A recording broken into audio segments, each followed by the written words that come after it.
Tonight I will be reading Luke 12, verses 49 through 53. And I am come to send fire on the earth, and what will I if it already be kindled? But I have a baptism to be baptized with, and how am I straitened till it be accomplished? Suppose ye that I am come to give peace on earth? I tell you, nay, but rather division. For from henceforth there shall be 5 in one house divided, 3 against 2, and 2 against 3. The father shall be divided against the son, and the son shall be against the father, and the mother against the daughter, and the daughter against the mother-in-law against her daughter-in-law, and the daughter-in-law against her mother-in-law. Song of Invitation will be number 887. 887.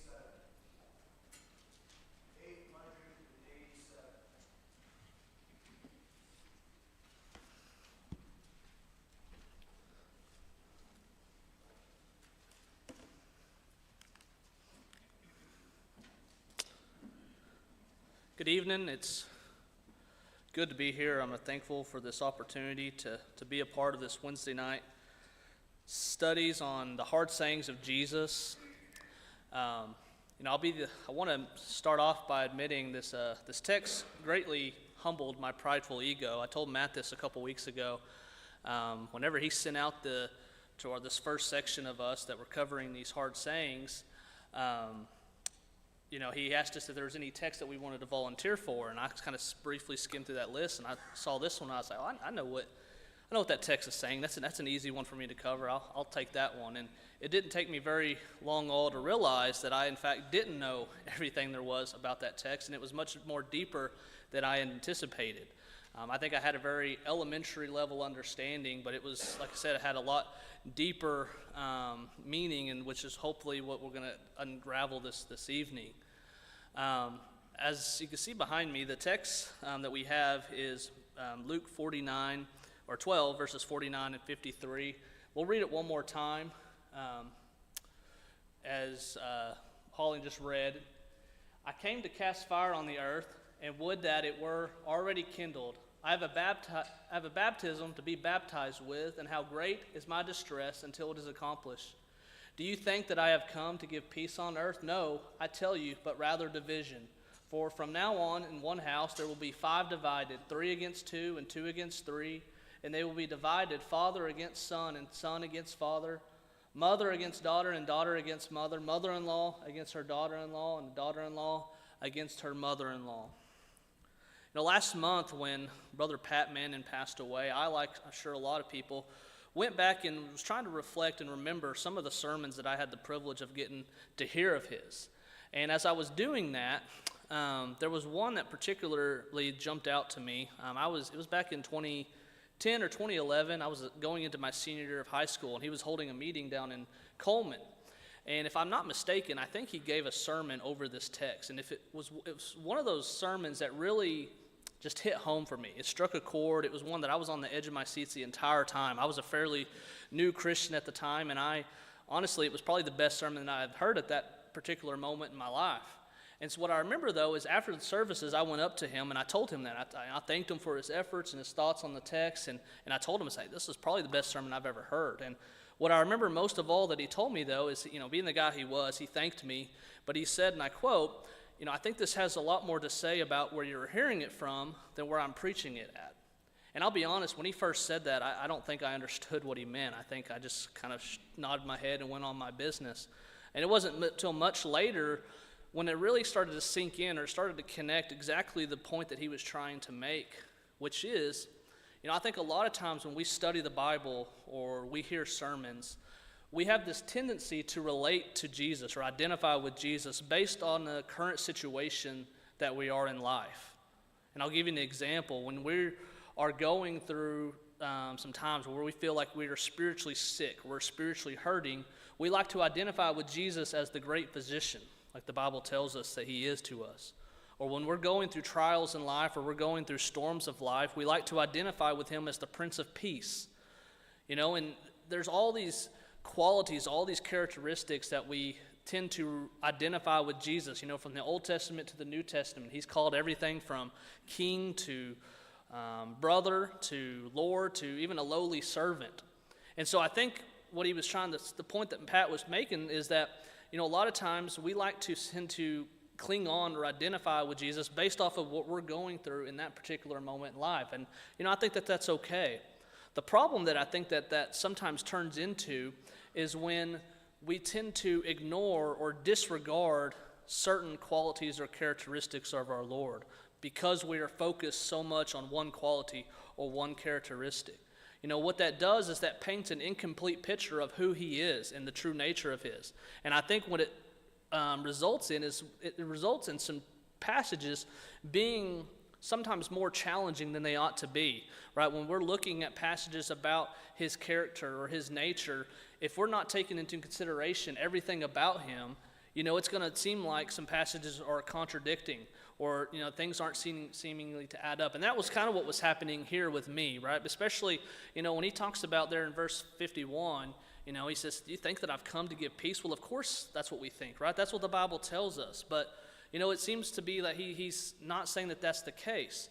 And so I think what we have to understand is that, Jesus did come to bring peace. And the Bible alludes to that several times. In Matthew 5 and verse 1, it says, therefore, since we have been justified by faith, we have peace with God through our Lord and Jesus Christ.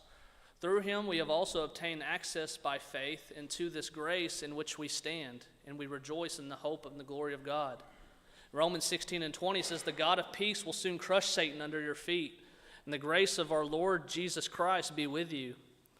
That's 2 Thessalonians 3 and 16 says, you are now may the Lord of peace himself give you peace at all times in every way, and the Lord be with you all. Lastly, in Isaiah 9 and verse 6 says, for us a child is born, to us a son is given, and the government shall be upon his shoulder, and his name shall be called Wonderful Counselor, Mighty God, Everlasting Father, Prince of Peace.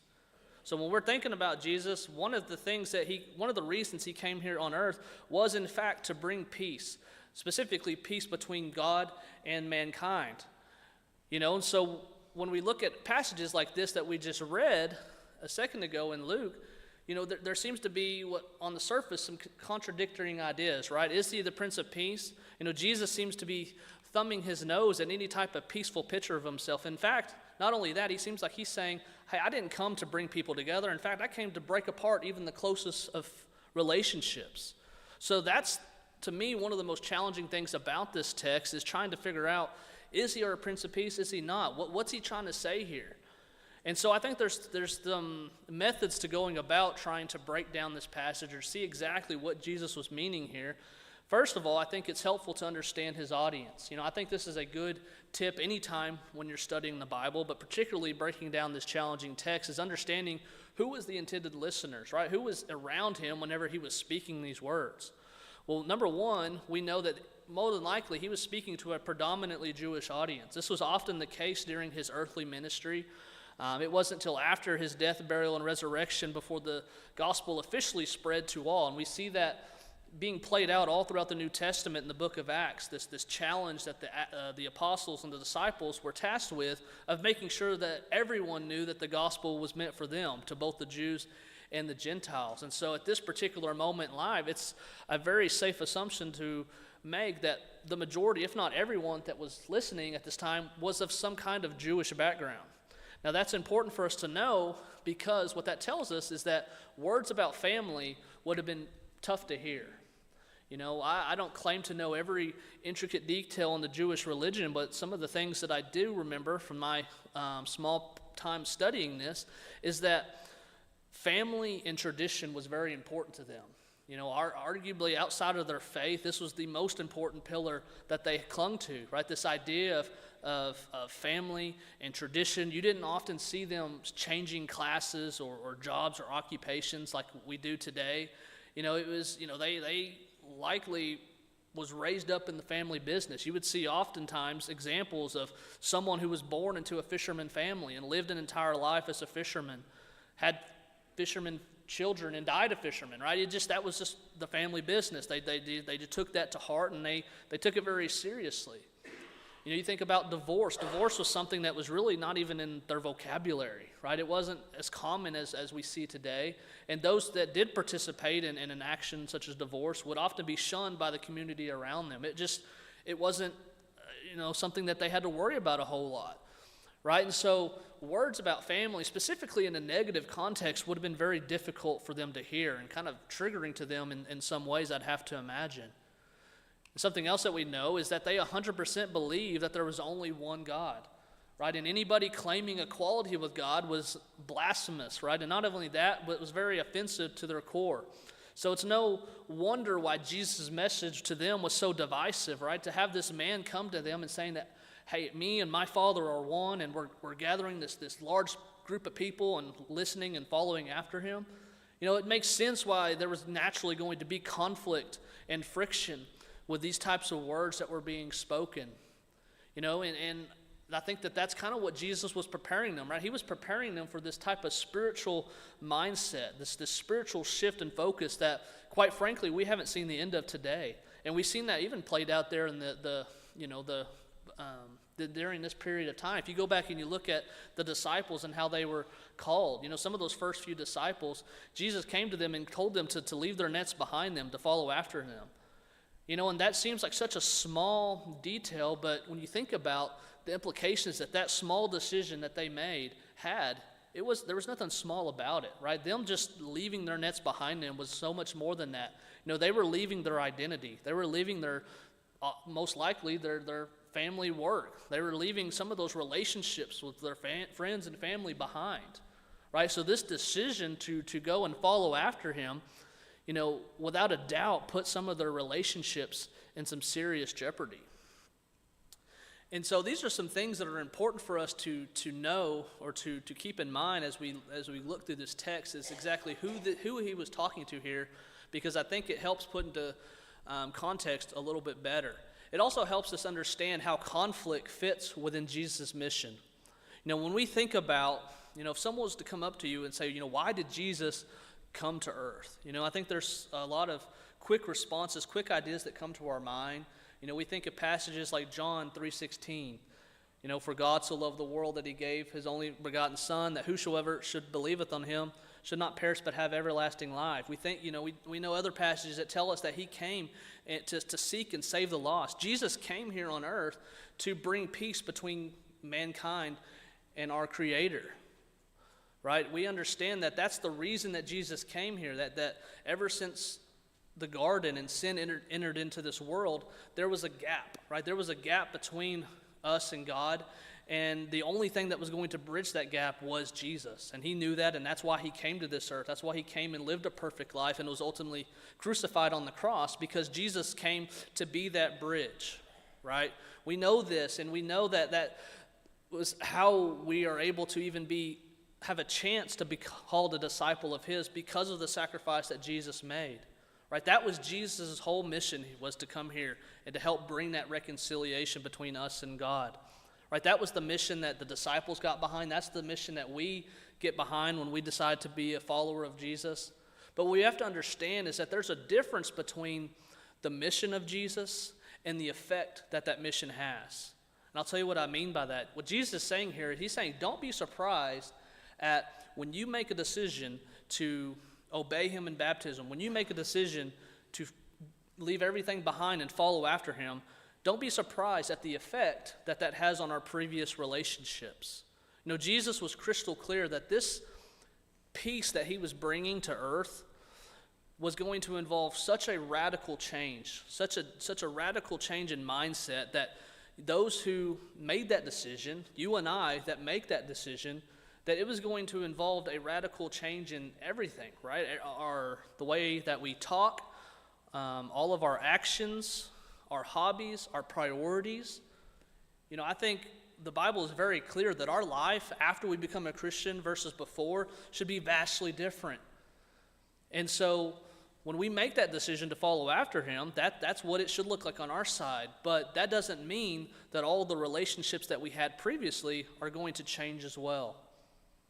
Just because we make a decision to become a Christian, because we make a decision to leave, our old man behind, doesn't mean that our parents are, or our family, right? There's all types of relationships that this is going to affect, right? That we talk about, it could be our mom, our dad, our siblings, our kids, our best friends. It could be our employers. Your mom or your dad might not understand why you're no longer able to come to your Sunday morning family brunch, because now that you're a Christian, you want to go to church. You want to be a part of the worship assembly. That's going to be different for them, right? Your best friend's not going to understand why you're not able to, go out with them every night or every weekend night like you used to before you became a Christian. Now, your employer might not understand why you're not married to your job anymore, because now that you're a Christian, you have different priorities and things that are going to take precedent over our jobs from time to time. These are the type of relationships that I think Jesus was warning that was going to happen. And I think this warning here in Luke was somewhat of a, something that was going to be inevitable. I've been up here before, and I've spoken about kind of my personal struggle with this and kind of the conflict that I have within my own immediate family. And I'm not going to go into all of that tonight, but I want to point out that I think every single one of us here can think of somebody that we're close to, whether that be an immediate family member or a best friend or a coworker, somebody where our relationship has caused some friction after we became a Christian, where it's not the same, or there's some conflict, some things that you kind of have to work through. I'd like to say that I've made some small progress with my family, but, it's still a difficult subject to talk about. Now I'm in the current stage where I'm having to address questions from my own children of why, when we go down to visit, weren't we not allowed to go to church with their grandparents, or why they're not able to go to church with their cousins. And it's a difficult thing to talk about, right? But I think we all can relate to that in some way. Again, some family member, some friend where, there's going to be division, there's going to be conflict, and Jesus is telling us that that's going to happen.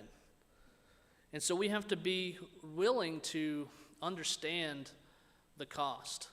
Luke in 14:25, it's a similar challenging passage that I think is talking about a lot of the same things here. He says, "Now great crowds accompanied him, and he turned and said to them, 'If anyone comes to me and does not hate his own father and mother and wife and children and brothers and sisters, yes, and even his own life, he cannot be my disciple. Whoever does not bear his own cross and come after me cannot be my disciple. For which of you, desiring to build a tower, does not first sit down and count the costs, whether he has enough to complete it? Otherwise, he has laid a foundation and is not able to finish. All who see it begin to mock, saying, this man began to build and was not able to finish. Or what king, going to encounter another king in war, will not sit down and first deliberate whether he is able with 10,000 to meet him who comes against him with 20,000? And if not, while the other is yet a great way off, he sends a delegation and asks for terms of peace. So therefore, if any one of you does not renounce all that he has, he cannot be my disciple." Again, this is another similar passage I think is making the same point here, but it's kind of challenging because on one hand, Jesus is telling us that we need to be willing to hate our own father, our own mother, children, brother, sister, even our own life in order to be his disciple. And, I think this is, there's a lot of reasons that this is kind of tough to hear or challenging to break down. And I think a lot of it has to go into that word hate, right? Because on the surface, this seems like another contradicting passage that goes against some other teachings of Jesus. Early on in Matthew 22, he tells us to love, our neighbor as ourselves. And I think it's a safe assumption to say that our family should be considered our neighbor. A few weeks ago, JR talked about the importance of loving our enemies and how this is a command. So now Jesus is telling us in one place to love our enemies, but now we need to hate our own mom. And he also talks about, it's very plainly put that we need to honor our father and our mother. So how is it that in one place he's telling us to love and to honor these people, but in another place telling us that we need to be willing to hate them as well? And I think it goes into how you define or look at that word hate. Something that I found very interesting whenever I was putting this study together is you can actually do a pretty advanced and complex word study on the word hate. and the different translations that the Bible uses, both in the Old Testament and the New Testament, and there's a lot of different translations and definitions depending on where you are in the text. And so I'm not going to go into a lot of that for the sake of this study, and I encourage you to do that yourself if you're interested. I found it kind of interesting myself. But in this text, the Greek word that was translated hate, one of the definitions implies this idea of having a strong preference over something. In other words, we need to prefer X to Y. And so when you look at it through those lenses, Jesus is telling us that there are going to be times when we need to give him our preference over everyone, and that includes our family, right? That includes the people that we would consider closest to us in this physical life, that Jesus deserves preference over them if it comes down to it. And not only that, he's saying that he deserves, or he gets our preference over everything, right? In order for us to be called a disciple or to follow after him, we need to be willing to give up everything that we have for the sake of him. And that in itself is seems like a drastic statement. It seems like maybe an impossible statement, but I don't think it's a very unrealistic or an unreasonable statement coming from the man who, quite frankly, gave up everything, right? Jesus, in order to even give us an opportunity to be called one of his disciples, gave up everything for our sake, right? He left the glories and the splendors of heaven and exchanged that to live a life full of suffering and lowliness. He gave up, being able to be in the presence and having the praises of the angels sung of him for the exchange to come here and walk this life to, just be ridiculed by the mouths of unrighteous men. He gave up an opportunity to be unified with God to just come here to have him turn his back on him on the cross. And lastly, he came here to, give up his whole life, right, in exchange for just an absolute cruel and brutal death on the cross for our sins. So I don't think it's an unreasonable ask for someone who, quite frankly, gave up everything to save us, to ask us to actually do that same thing, to consider the cost on whether or not, that's something that we're willing to do. In verse 27, he says, whoever does not bear his own cross and come after me, cannot be my disciple. This would have been an image or, a phrase that the people that he was talking to was very familiar with, right? We talk about often how, crucifixions was common back in this day and age, and, everybody was around this type of government and probably have seen people at least on their way to be crucified. And something that we talk about is, one of the processes of a crucifixion is oftentimes the criminal was forced to carry their own cross to their place of execution.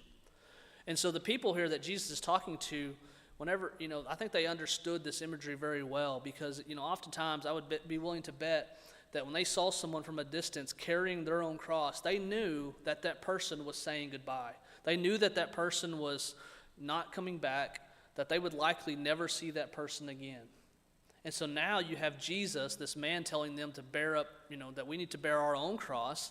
This was a dramatic illustration, basically telling us to do the same thing, that we need to be willing to leave our entire life behind us. Leave that old man behind us. Don't turn back.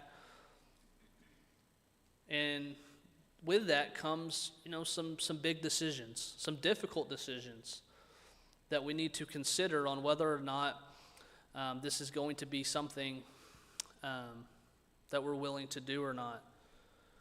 And so, a couple just take-homes from this lesson or from this text that I want to leave you with this evening is, number one, we talked about the importance of not just focusing or maybe ignoring certain qualities of Christ for the sake of other qualities. And, I think that's a good tip just in general when studying the Bible, but I think especially as we continue on studying some of these challenging texts, some of these challenging sayings from Jesus, when there seems to be times where the Bible is contradicting itself, oftentimes it's a misunderstanding or maybe a misinterpretation of what his character is, right? Because I think when we looked at Luke 12, we talk about Jesus is saying now he's not come to bring peace when in other passages, it quite frankly, says he does, understanding that, peace and conflict can coexist if, understood properly. And I think that that's one of the biggest hurdles with understanding this text. And the other thing is being able to count the cost, count whether or not we are willing to make the sacrifices needed to be considered a disciple of his. And I think that's probably the most challenging. We talk about in this, since we started this series a couple weeks ago, how some of these passages that we're going to study, some of them are going to be challenging to understand or to break down. Some of them are going to be maybe easy to understand, but challenging to put into practice. And I think this probably falls on the latter half, right? I think it's easy to go through and read the scriptures and understand, okay, Jesus is expecting something from us. He has this expectation that we need to be willing to give up everything. But how honest, if we're to look ourselves in the mirror, how easy is that going to be? And quite frankly, it's not, right? I don't think anybody who has lived a life, pre and post Christian can say that our lives are miraculously easier after making that decision. Nowhere in the Bible will that ever be found the case. In fact, it's the opposite, right? The Bible, all the examples that we see of the apostles and everybody, a life of being a Christian is a persecuted life, And so when we are making that decision for ourselves, or when we're trying to teach someone about becoming a Christian, I think it's important for us to be honest with whoever it is we're studying with that this is going to be difficult. This is going to be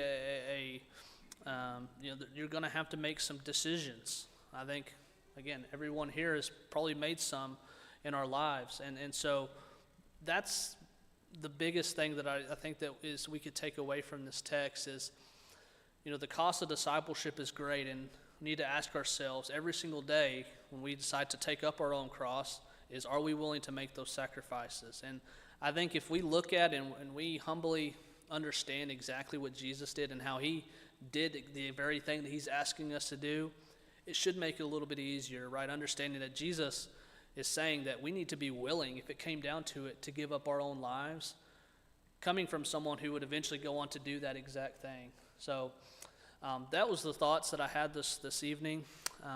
Hopefully they were beneficial to you.